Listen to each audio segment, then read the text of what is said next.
Minute देंगे आप? जी please. Total 1 minute.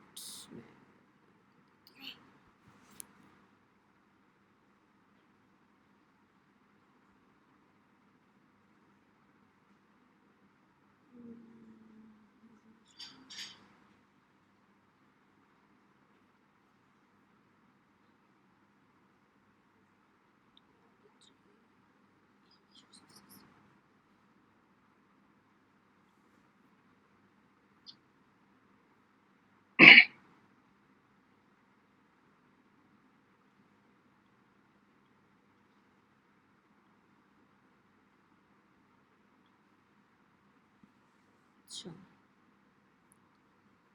Okay, आप स्टार्ट करें।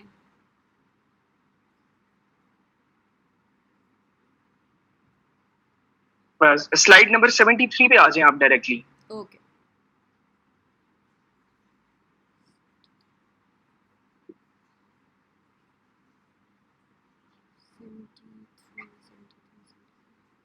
चलो। नहीं बल्कि 70 पे, 70 पे। 70,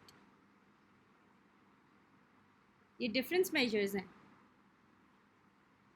चैप्टर एक मिनट। आप नहीं आप पढ़े एक हैं मिनट, ठीक है। Measures of disease frequency, measures of उसकी डिजीज स्लाइड फ्रीक्वेंसी नंबर पे, हाँ, ओके, सॉरी मेजर्स ऑफ मुझसे गलती हो गई।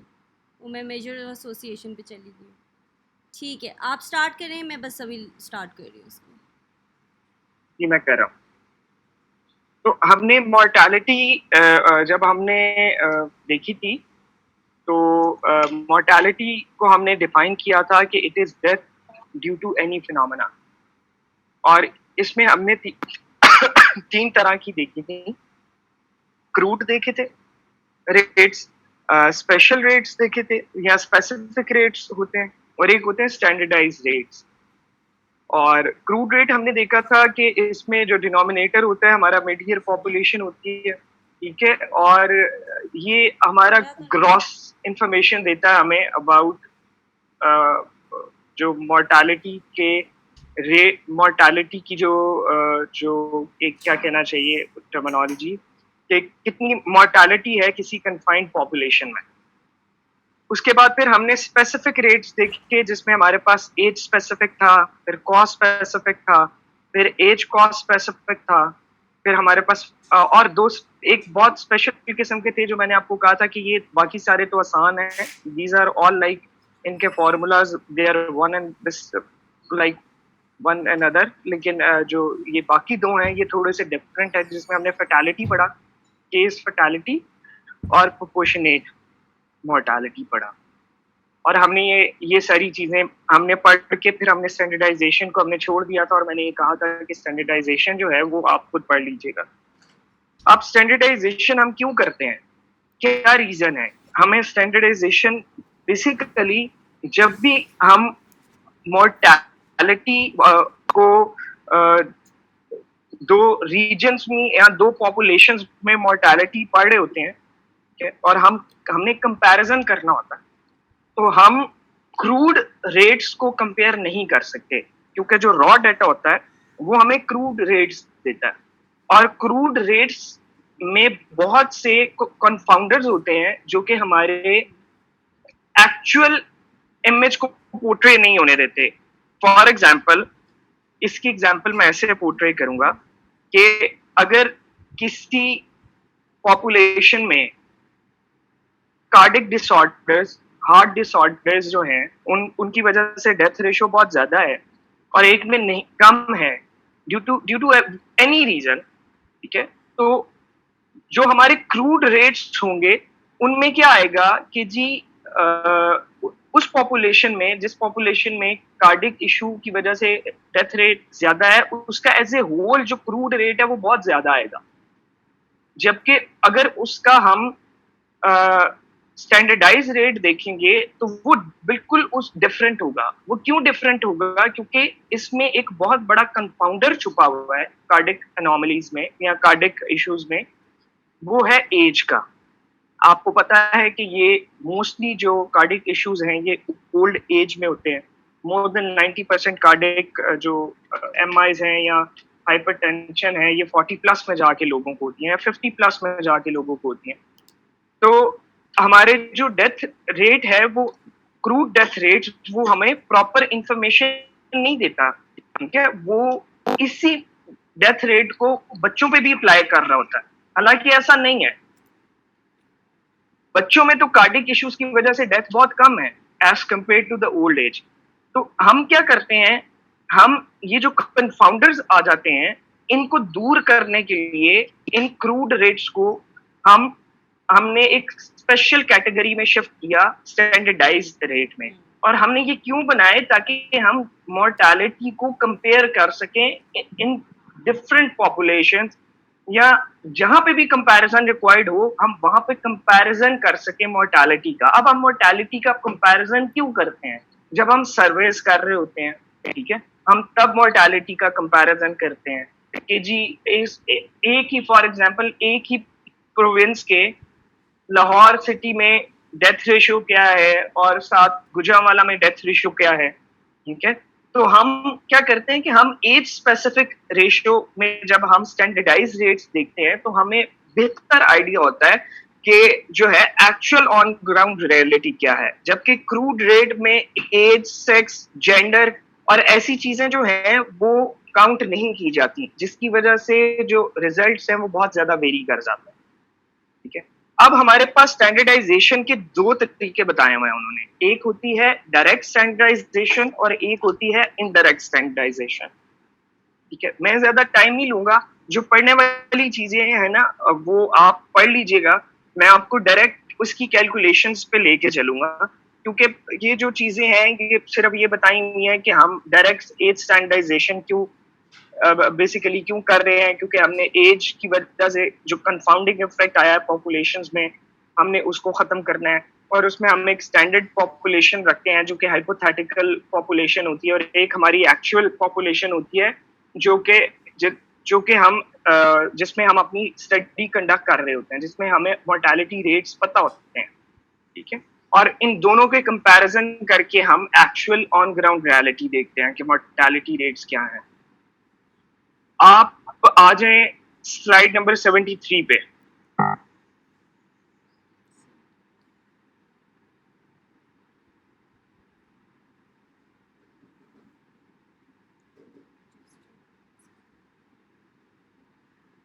ठीक है, अब इसमें बताया वही चीज बताई हुई है कि आप क्रूड रेट्स जो होते हैं ना वो although they are useful in the aspect कि ये ग्रॉस रेट्स होते हैं और ये हमें जनरलाइज्ड इंफॉर्मेशन देते हैं, लेकिन अगर हमने उस इंफॉर्मेशन को एज ग्रुप्स में अप्लाई करना हो तो हम क्रूड रेट्स को अप्लाई नहीं कर सकते। ये एज ए होल किसी पॉपुलेशन का कैरेक्टरिस्टिक तो हो सकता है, पूरी पॉपुलेशन का, लेकिन ये पॉपुलेशन के सब ग्रुप का कैरेक्टरिस्टिक नहीं हो सकता। तो जब हमने पूरी पॉपुलेशन को स्टडी करना है तो हम क्रूड रेट्स पढ़ेंगे, लेकिन जब हमने पॉपुलेशन के डिफरेंट स्टेटस पढ़ने हैं तो हम क्रूड रेट्स को नहीं कंसिडर कर सकते। ये हमें एग्जैक्ट कैलकुलेशंस नहीं आने देगा और कंफाउंडिंग इफेक्ट डालता जाएगा हमारी स्टडी में, जो कि हमारे लिए बेहतर नहीं है। अब ये एग्जाम्पल दी थी मैम ने, अगर आप स्लाइड नंबर 75 पे आ जाएं कि अलास्का है और एरिजोना है। अलास्का में जो डेथ्स हैं वो 426.57 है पर 100,000, और वहां का जो क्लाइमेटिक कंडीशंस है वो कोल्ड एंड डैम्प है। और जबकि जो डेथ रेट है एरिजोना का जो कि hot and dry environmental condition के साथ है, वहां पे जो डेथ रेट है दैट इज 824 डेथ्स पर 100,000।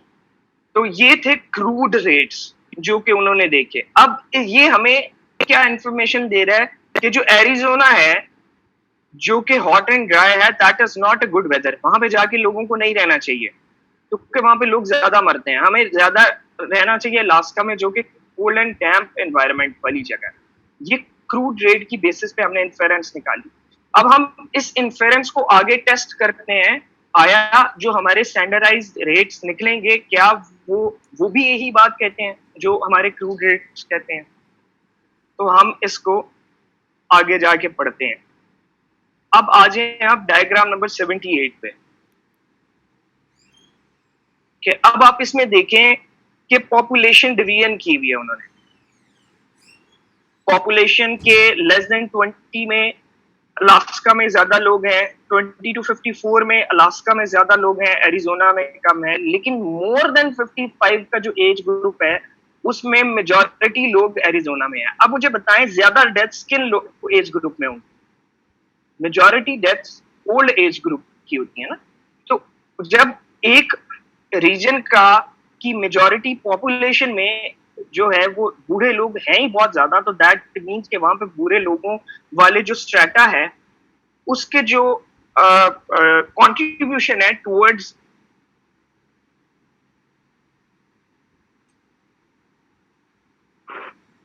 ठीक है। हम आगे चलते हैं। आगे अगर 79 स्लाइड नंबर 79 देखें तो विच पॉपुलेशन इज ओल्डर, तो हमें पता है कि एरिजोना, क्योंकि वहां का क्लाइमेटिक कंडीशंस ऐसी हैं कि मोस्टली लोगों को, बूढ़े लोगों को, आपको पता है कि आर्थराइटिस और ऐसे हड्डियों की तकलीफें होती हैं और उनकी मोबिलिटी बेहतर रहती है गर्म एनवायरनमेंट में। तो वो ठंड में उनकी वो यूजुअली वो जॉइंट स्टिफनेस और मसल स्पैजम्स हो जाते हैं, तो वो अवॉइड करते हैं सर्दियों के मौसम को और उनको गर्मियों का मौसम ज्यादा सूट करता है। तो जो बूढ़े लोग हैं वो एरिजोना में ज्यादा रहते हैं एज कम्पेयर टू अलास्का। क्या तो इस वजह से जो अलास्का एरिजोना है वहां पे रिलेटिवली ज्यादा बूढ़े लोग रह रहे हैं। अब हम आगे आते हैं एडजस्टमेंट पे। अब हमने इसी डाटा पे एडजस्टमेंट करनी है, ठीक है।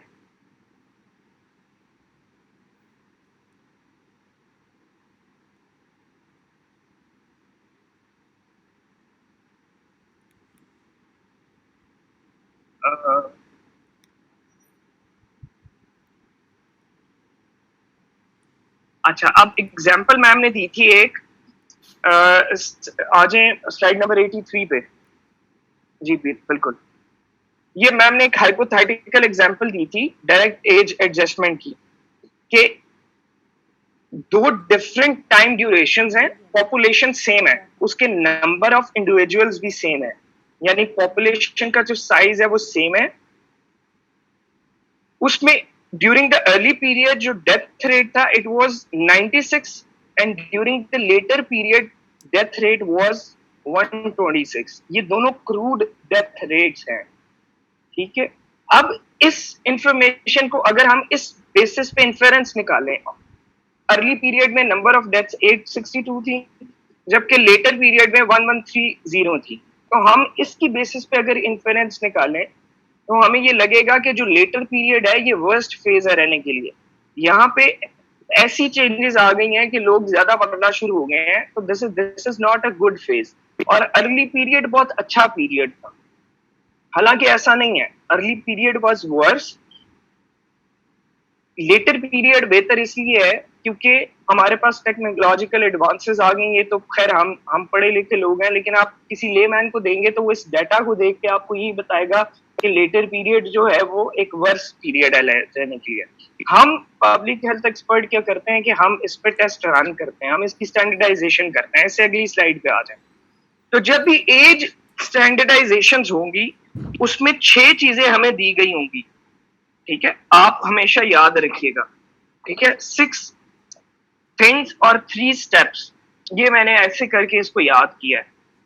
6 चीजें कौन सी हैं कि इसमें हमें टोटल पॉपुलेशन बताई गई होगी, ठीक है, इसमें हमें टोटल नंबर ऑफ डेथ्स बताई गई होंगी, इसमें हमें क्रूड रेट्स दिए गए होंगे, ठीक है, इसमें हमें एज ग्रुप्स या स्टेटस दिए गए होंगे, ठीक है, इसमें हमें एज स्पेसिफिक पॉपुलेशन बताई गई होगी, ठीक है, और एज स्पेसिफिक डेथ्स बताई गई होंगी। उस पे हम टेस्ट रन करके हम आगे से स्टैंडर्डाइजेशन करेंगे। यानी टोटल 6 चीजें हैं जो हमें एग्जामिनर लाजमी देगा। इसमें से एक भी चीज अगर मिसिंग है तो हम अपने टेस्ट रन नहीं कर सकते। इसको मैंने बहुत तरीकों से करके देख लिया। इसमें से इन 6 चीजों में से एक भी चीज मिसिंग होगी तो हमारे पास डाटा इनसफिशिएंट है, हम वो रन ही नहीं कर सकते उस पर, ठीक है। तो ये 6 चीजें याद रखनी है: total population, total deaths, crude rate, age strata या age groups, age specific population और एज स्पेसिफिक डेथ्स क्या है। वो बोलेंगे टोटल पॉपुलेशन आगे। Total population number 2 total deaths, number 3 crude rate, number 4 age strata या groups, number 5 age specific population, number 6 age specific deaths.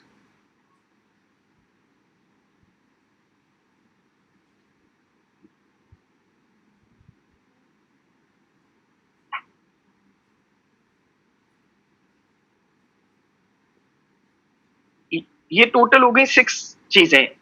अब एक स्लाइड जरा पीछे जाएं, वापस 83 पे वापस जाएं। पॉपुलेशन हमें दी, नंबर ऑफ डेथ्स हमें दी, डेथ क्रूड डेथ रेट हमें दिया हुआ है अर्ली पीरियड में, देखें, और लेट पीरियड में भी।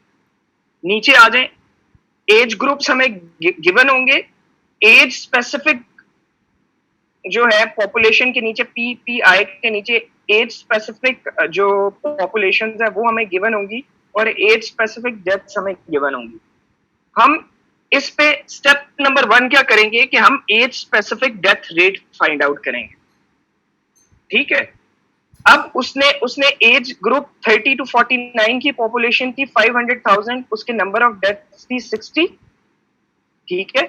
आप ऊपर वाले को भूल जाएं, जो ऑल एजेस लिखा हुआ है ना क्रूड, यानी बेसिकली हमें ये पूरा टेबल ऐसे आएगा कि एक तो ये ऊपर वाली इंफॉर्मेशन होगी, ये सारी क्रूड चीजें होंगी, और ऐसे नीचे हमारे पास स्पेसिफिक चीजें भी दी होंगी इसमें।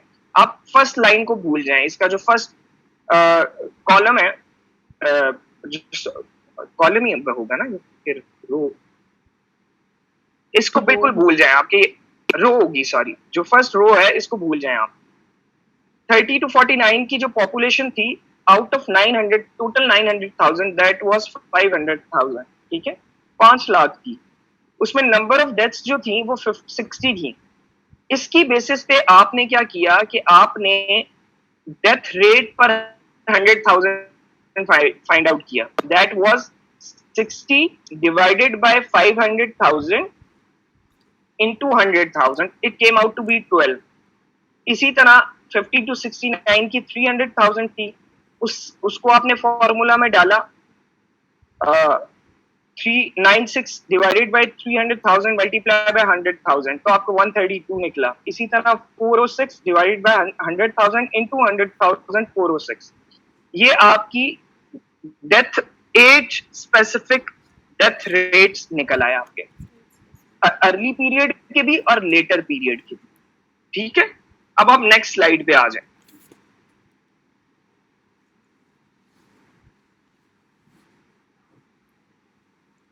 पहले आपने डेथ रेट निकाले, और उस डेथ रेट से फिर आपने एस्टिमेटेड डेथ्स फाइंड आउट किए। ये दिस वाज और सेकंड स्टेप कि हमने जो डेथ रेट निकाला, कैलकुलेट किया, age specific death rate calculate किया, उससे हमने एस्टिमेटेड डेथ्स निकाली, ठीक है। अब ये क्योंकि 12 इज ए डेथ रेट, तो 12 अगर 12 लोग मर रहे हैं 100,000 पॉपुलेशन पे, तो 800,000 पॉपुलेशन में कितने लोग मरेंगे? 12 into 8 is equal to 96। अगर 132 लोग मर रहे हैं पर 100,000 पॉपुलेशन, तो 7 लाख पॉपुलेशन पे कितने लोग मरेंगे? 132 into 7 gives us 924। 406 people dying per 100,000 population, तो 300,000 में कितने लोग मरेंगे? 3 into 406, it gives us 1218। तो हमारी जो एक्सपेक्टेड नंबर ऑफ डेथ्स हैं वो that came out to be in the early period 2238, और in the later period it came out to be 1830। ये समझ आई है आपको बात कि हमने दोबारा बताइएगा, समझ नहीं आया।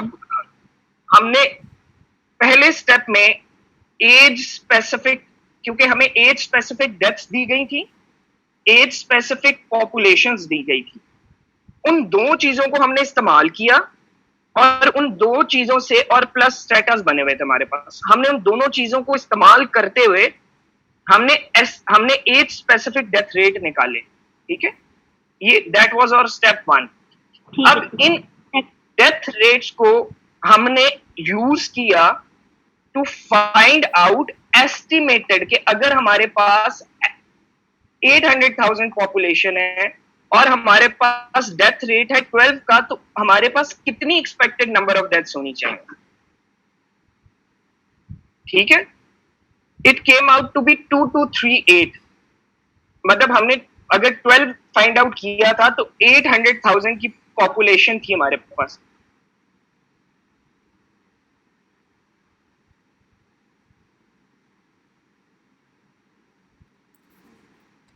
अच्छा, इसमें एक चीज सॉरी मैं मिस कर गया.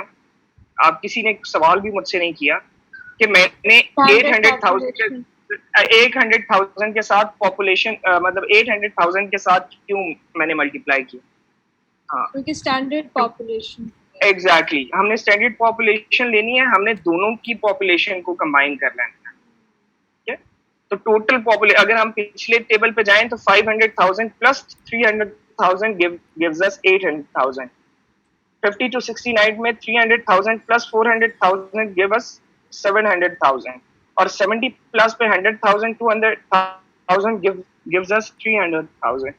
इसलिए वो 8, 7 और 300,000 जो है वो दिया हुआ है इसमें. तो हमने स्टैंडर्ड पॉपुलेशन लेनी है और उस पे फिर हमने ये अपनी कैलकुलेशंस मल्टीप्लाई कर.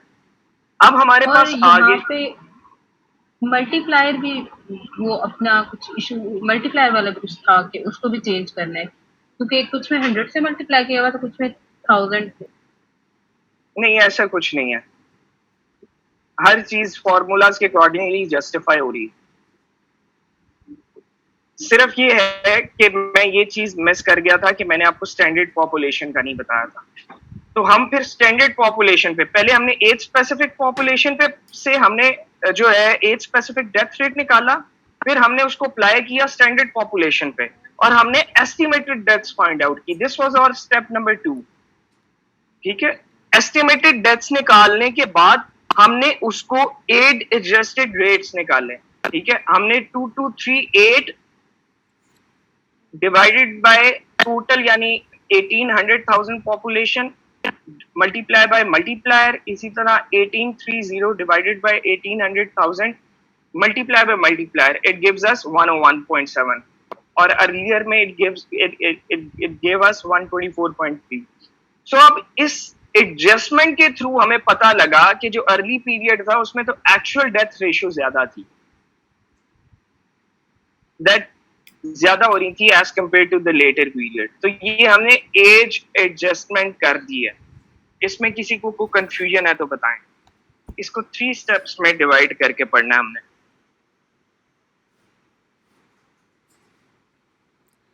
बेसिकली डॉक्टर अली इसमें ये है ना कि आप एक्सपेक्टेड डेथ्स निकाल रहे हैं. ठीक है. तो इसमें जो है आपके जो नंबर ऑफ डेथ्स इन्होंने दिए, जैसे 30 to 49 की एजेस की जो पॉपुलेशन है उसमें 60 उन्होंने कहा है कि नंबर ऑफ डेथ्स हो रही हैं. तो उन्होंने हमें प्रॉपर एक वो भी दे दिया है फार्मूला कि D1/P1 है ये जो पॉपुलेशन है उसकी अपनी into the standard population, right. Basically for example इसकी 60 थी ना, 30 to 49 एज ग्रुप की 60 थी डेथ रेट. तो 60 ओवर हम उसकी जो पॉपुलेशन अपनी है that was 500,000 into the standard population, उससे हम निकाल लेंगे उसकी बेसिकली एक्सपेक्टेड डेथ रेट. तो उन सब एक्सपेक्टेड डेथ रेट्स को हम जो जो एजेस के निकाल रहे हैं उनको हम ऐड अप कर देंगे, जिससे हमें 2238 बेसिकली मिल रहा है नंबर. ठीक हो गया, यही चीज़ है ना. एग्जैक्टली. मैं इसको एक दफा दोबारा से करता हूँ. Step number 1, age specific population, age specific death rates. हमने इन दोनों को यूज किया. हमने एज स्पेसिफिक डेथ्स हमने इन दोनों को यूज किया और हमने age specific death rate find out किया. इस एज स्पेसिफिक डेथ रेट को हमने स्टैंडर्ड पॉपुलेशन पे अप्लाई किया और हमने एक्सपेक्टेड या एस्टिमेटेड डेथ्स निकाली. ठीक है. उन एस्टिमेटेड डेथ्स को हमने यूटिलाइज किया स्टेप नंबर 3 में और हमने 8 एज एडजस्टेड रेट्स निकाले. ठीक है. और उससे फिर हमें फाइनल इन्फेरेंस निकलेगी कि एक्चुअल ऑन ग्राउंड रियलिटी क्या. ठीक है. इसकी इंटरप्रिटेशन कैसे लिखेंगे हम?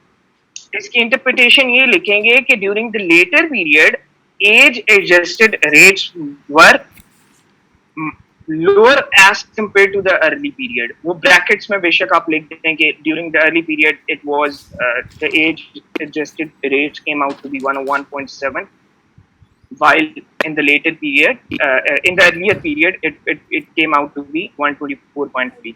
So we can conclude that अगर question ये दिया गया होगा कि which period is better, so we can conclude on this basis that the later period is far more better as compared to the earlier period. Usually वो यही comparison देते हैं कि कौन सा better है.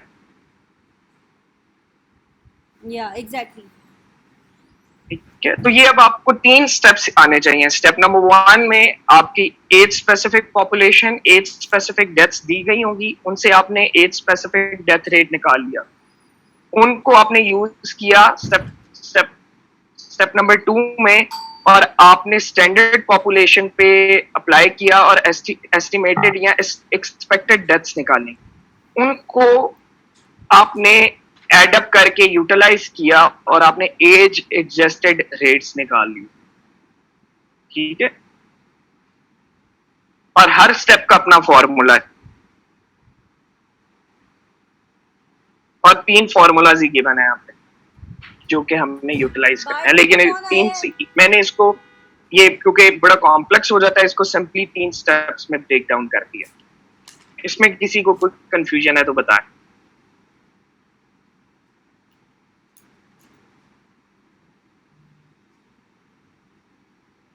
हेलो. नहीं डॉक्टर ली क्लियर्ड है. अब हम आते हैं इनडायरेक्ट स्टैंडर्डाइजेशन पे. इनडायरेक्ट स्टैंडर्डाइजेशन जो होती है ना, वो उसमें प्रॉब्लम वो हम क्यों यूज करते हैं कि उसमें ना हमारे पास बेसिकली ये हम उन ग्रुप पॉपुलेशन ग्रुप्स पे यूटिलाइज करते हैं जिसमें हमारे पास एज स्पेसिफिक डेथ्स हमें पता नहीं होती, स्ट्रेटम हमें पता नहीं होते. ठीक है, फॉर एग्जाम्पल ऑक्यूपेशनल की मैम ने बहुत अच्छी एग्जाम्पल दी हुई है कि अगर हमने ये देखना हो कि ट्यूबरकुलस डेथ्स जो माइनर्स में ज्यादा होती हैं कि उसी एज ग्रुप के लोग जो है वो उसमें ज्यादा होती हैं, लोकल पॉपुलेशन में ज्यादा होती हैं, तो हम कैसे फाइंड आउट करेंगे. ठीक है, तो इसका बड़ा सिंपल सा ये सबसे आसान ये इनडायरेक्ट है. ठीक है, इसमें अब प्रॉब्लम क्या है कि हमें ये नहीं पता कि जो माइनर्स हैं उनमें actual deaths, age specific tuberculous deaths क्या हैं. ठीक है, तो उसको हम फाइंड आउट करते हैं. हम आगे इसको एक एग्जांपल दी हुई है, हम डायरेक्ट उस पे चलते हैं. 90 पे आ जाए, स्लाइड नंबर 90 पे.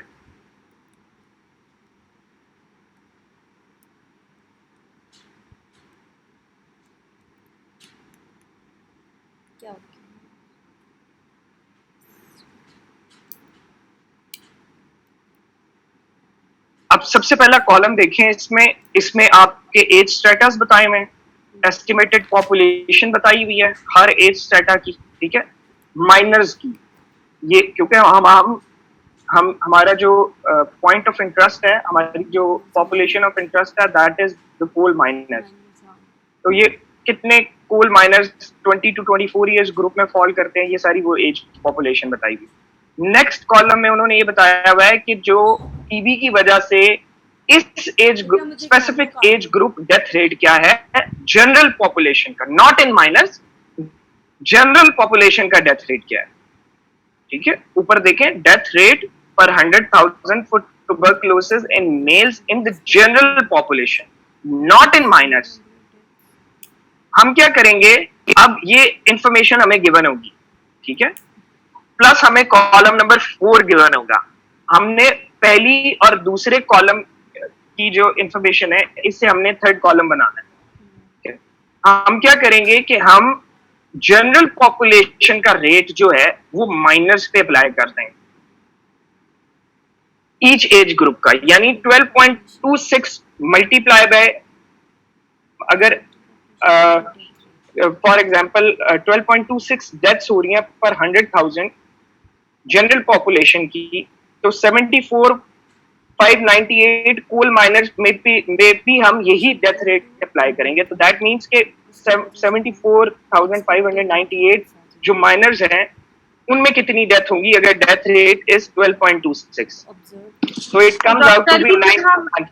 12.26 divided by 100,000 multiplied by 74,598. इस तरह करेंगे? Exactly.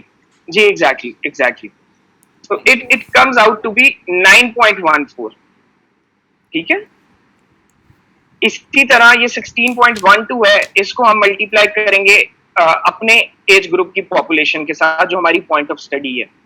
21.54 को हमने माइनर्स पॉपुलेशन उसकी जो रिस्पेक्टिव एज ग्रुप की जो पॉपुलेशन है उसके साथ मल्टीप्लाई कर दिया, तो हमारे पास ये आ गया टोटल नेक्स्ट कॉलम में। ठीक है, ये वो डेथ्स थी कि हम अगर नॉर्मल अपनी पॉपुलेशन जो कि नॉन एक्सपोज पॉपुलेशन है, जो कि वर्कर्स नहीं है, जो कि उस ऑक्यूपेशन से नहीं है, उनके जो डेथ रेट्स हमने कैलकुलेट किए हुए थे वो अगर हम उस ऑक्यूपेशन वाले लोगों पे अप्लाई कर दें तो ये डेथ्स हमने कैलकुलेट किए हैं कि इतनी होनी चाहिए अगर नॉर्मल लोगों की तरह इनमें भी ट्रेंड आए तो। ठीक है, फोर्थ कॉलम है हमारा जिसमें हमारी एक्चुअल ऑब्जर्व डेथ्स हैं। ठीक है, 10, 20, 22, 98, 174, 1112, तो ये टोटल 436 हैं, जबकि हमारी एक्सपेक्टेड डेथ्स थी 181। अब हम क्या करेंगे, SMR जो होता है हमारा स्टैंडर्डाइज्ड मोर्टेलिटी रेट, जो कि इनडायरेक्ट एज एडजस्टमेंट होती है, इसमें observe divided by expected deaths करते हैं। ऑब्जर्व थी 181, सॉरी ऑब्जर्व थी 436, हाँ, एक्सपेक्टेड थी हमारी 181, उसको हमने मल्टीप्लाई कर दिया 100 के साथ, तो it comes out to be 241। 100 के साथ मल्टीप्लाई किया है तो हमें ताकि होल नंबर मिल जाए। ठीक है, तो हमने ये देखा है, हमने 100 के साथ मल्टीप्लाई का मतलब है कि 100 पर पॉपुलेशन को लिया ना हम 100, तो अगर 100 लोग नॉर्मल पॉपुलेशन के मर रहे हैं, SMR अगर हमारा 100 ही आता इन दी एंड, तो दैट मीन अगर इसकी ऊपर नीचे की रेशियो इक्वल होती और 1/100 आता और SMR हमारा 100 आता, तो दैट मीन्स के कोल माइनर्स भी उतने लोग ही मर रहे हैं और जनरल पॉपुलेशन के उतने लोग मर रहे हैं। कोई एडिटिव रिस्क नहीं है कोल माइनिंग का टुवर्ड्स दैट स्पेसिफिक डिजीज। लेकिन अगर 100 से ज्यादा आ रहा है, दैट मीन्स अब ये 100 है ना, तो 100 से ज्यादा 241 आ रहा है, दैट मीन्स के कोल माइनर्स ज्यादा मर रहे हैं as compare to general population due to tuberculosis. और अगर ये कम आता तो हम ये कहते हैं कि जनरल पॉपुलेशन से कोल माइनर्स कम मर रहे हैं, कोल माइनिंग का कोई प्रोटेक्टिव इफेक्ट है टुवर्ड्स ट्यूबरकुलोसिस। अगर कम आता, मैं आपको तीनों पॉसिबिलिटीज बता रहा हूँ कि अगर आपका जवाब 100 आ जाए, आप कहेंगे यार ये तो 100 है, इसकी मैं क्या इंटरप्रिटेशन दूंगा, तो आप ये इंटरप्रिटेशन देंगे कि कोई इफेक्ट नहीं है, जो आपका ऑक्यूपेशनल हैजर्ड है उसका कोई इफेक्ट नहीं है, आपका जो जनरल डेथ रेट था वही आपका ऑक्यूपेशनल स्पेसिफिक डेथ रेट भी निकला। ठीक है, जितनी लोग टीबी की वजह से जनरल पॉपुलेशन में मर रहे थे उतने माइनिंग में भी मर रहे हैं, कम ज्यादा नहीं है। If it comes out to be 100, अगर ये 100 से ज्यादा निकले जैसे अब निकला, दैट मीन्स के पॉजिटिव एसोसिएशन है आपके ऑक्यूपेशन की, आपके ऑक्यूपेशन जो आप अंडर स्टडी है फिनोमेना, उसका पॉजिटिव एसोसिएशन है। हमारे टीबी की वजह से जो डेथ्स हो रही हैं माइनर्स में वो ज्यादा होती हैं as compare to general population. ठीक है, और अगर ये 100 से कम आ जाता है तो हम ये कहते हैं कि माइनर्स में कोई प्रोटेक्टिव फिनोमेना है जिसकी वजह से हमारी जो डेथ रेट शो है वो कम है as compare to general population. ठीक है, सिर्फ इतनी सी ये स्टैंडर्डाइजेशन, अगर इस पे किसी को क्लियर नहीं हुआ तो मुझे बता दें।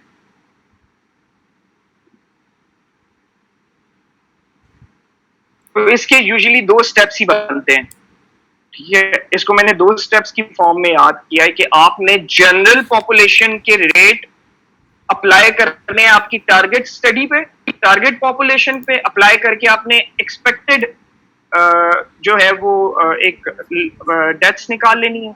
आपके पास एक्चुअल डेथ्स होंगी, आपने उनकी रेशियो लेनी है, उसको 100 से मल्टीप्लाई करते हैं, ठीक है, और आपके पास SMR आ जाएगा। और SMR की इंटरप्रिटेशन को आपने 100 या 1000 या 100,000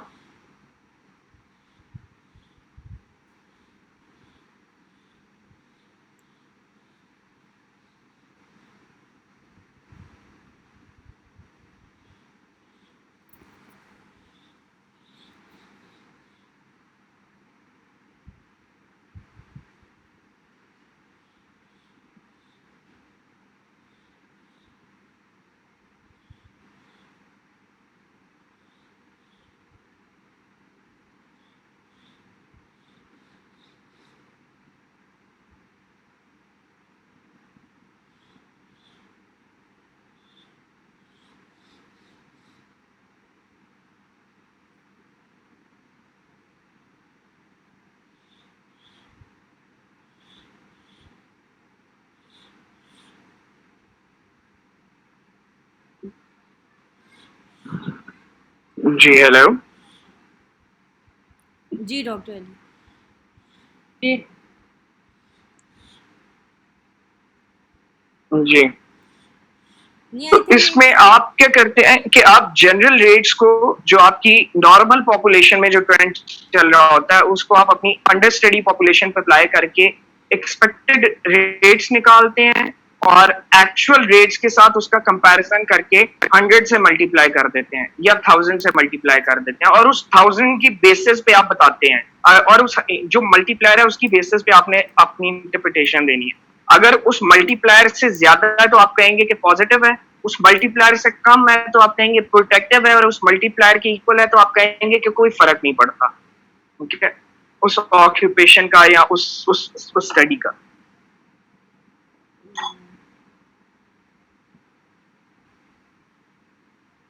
किसी का कोई क्वेश्चन है तो पूछ लें। मेरा तो स्टैंडर्डाइजेशन खत्म हो गई, बाकी आप एक दफा इसको रीड कर लीजिएगा, वन वे और अदर यही चीजें दी हुई हैं, और इसको आप बेहतर है कि ऐसी 3 और 2 स्टेप्स में याद करें। अच्छा डॉक्टर अली, हाँ ये तो सही हो गया। वो जो मैम करवा रही थी ना ऑड्स रेशो, बिल्कुल एंड की स्लाइड्स की जो एंड वाली चीज़ वो पढ़ा रही थी ना, वो बिल्कुल सर के ऊपर से मेरे तो गुजर गई थी। शायद मैंने ज़रा वो कौन सी कंसंट्रेशन चीज? लेवल भी ख़राब हो गया था मेरा। ये ऑड्स रेशो ना, वो जो बेसिकली ऑड्स रेशो को वो केस कंट्रोल में किस लेक्चर में? कोहॉर्ट में करवा, मेजर्स ऑफ एसोसिएशन। अच्छा हाँ वो मैं करा दूं, हाँ वो मैं करा दूंगा, वो मैंने, क्योंकि मैंने दोनों तरह की स्टडीज पढ़ी हैं, तो पूरी पढ़ी नहीं है, अच्छा तो मुझे ना वो उसका आइडिया है थोड़ा बहुत दोनों का ना, कि हाँ, केस बस कंट्रोल पता है, स्टडीज और वो उसका। वो मैम ने थोड़ा गिचमिच कर दिया था, ऊपर से मेरा कंसंट्रेशन खैर लेवल भी नहीं चल रहा था उधर उस टाइम। लेकिन अगर आप इसको उसका क्रक्स और उसका छोटा सा समरी वर्जन निकाल देंगे ना तो वो ज़्यादा इजी हो जाएगा फिर। वो मैं बना के आपको बताऊंगा। बस ठीक है, तो मैंने नहीं वीक में बनाया। हाँ, इसी वीक में कोई दिन आप निकाल लीजिएगा और बता दीजिए, मुझे बता देना फिर। मैं मंडे वीकडेज में भी हम कर सकते हैं, कोई मंडे ट्यूसडे बहुत बिजी हूँ, वेडनेसडे को कोशिश करूंगा, मेरी 24 आवर्स है, मैं हॉस्पिटल में यूजुअली इमरजेंसी कर रहा होता हूँ, तो ऑलमोस्ट शाम के वक्त मैं फ्री हो जाता हूँ, मेरे एचओस आ जाते हैं, तो एचओस को मैं काम करता हूँ, तो मैं फ्री हो जाऊंगा, तो मैं फिर वेडनेसडे का रखें कि ठीक है, वेडनेसडे वाले दिन इंशाल्लाह। ठीक है, क्योंकि सैटरडे को तो एग्ज़ाम है ना, तो मतलब जो भी मिनी एग्ज़ाम है, तो उससे पहले ये कॉन्सेप्ट क्लियर हो जाए तो ज़्यादा बेहतर है।